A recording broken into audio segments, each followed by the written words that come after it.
Magandang araw mga kaparehas, narito po tayo sa Barangay Dampol First, Pulilan, Bulacan. Ating pong makapanayam ngayon ang butihing barangay kagawad, naglilingkod, nagsisirbisyo, nagmamalasakit at tumutulong at gagawa dito po sa Barangay Dampol First, Pulilan, Bulacan na si Barangay Kagawad GC Valencia. Kunsi, kumusta na po ba kayo?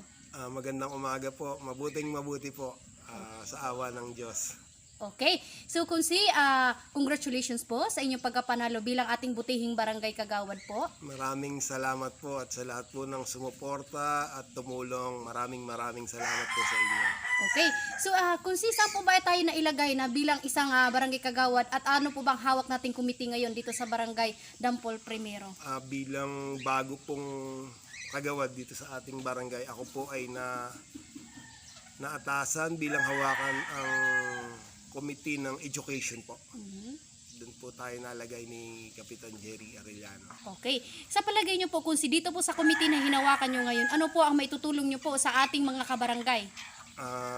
Unang-una, nais ko po sanang tulungan yung mga magulang na mabigyan ng komportable at maayos na silid-aralan yung kanilang mga anak, lalong-lalo na yung mga preschool, yung mga grade school. Pilitin po natin na maibigay yung kung ano man yung pangangailangan nila sa lalong madaling panahon.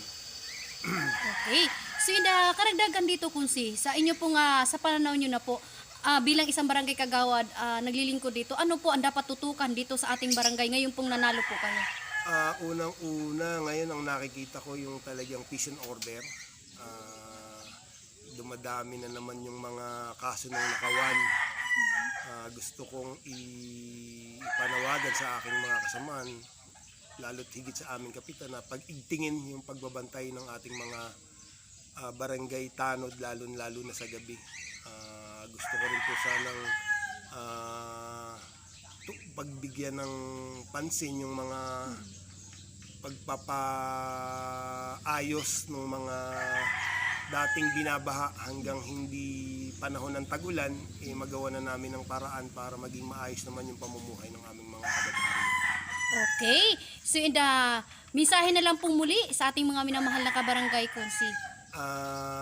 Muli, nagpapasalamat po ako sa lahat ng tumulong, sa lahat ng sumuporta sa nagdaan pong eleksyon. Makakaasa po kayo na ibibigay po natin yung 101% Wow. ng ating sarili para tumulong lahat higit sa mga nangangailangan. Maraming salamat po sa inyo. Okay, yan po ang mensahe ng ating butihing barangay kagawad dito po sa Barangay Dampol First, Pulilan, Bulacan, na ayon nga po sa kanya, handang tumulong hanggat makakaya. Okay, magandang araw po mga kaparehas. Mula po dito sa Barangay Dampol First, Pulilan, Bulacan, Lay Castro po ng Pariasios. Ingat-ingat po, Kunsi, in your family. God bless us all. Maraming salamat din po.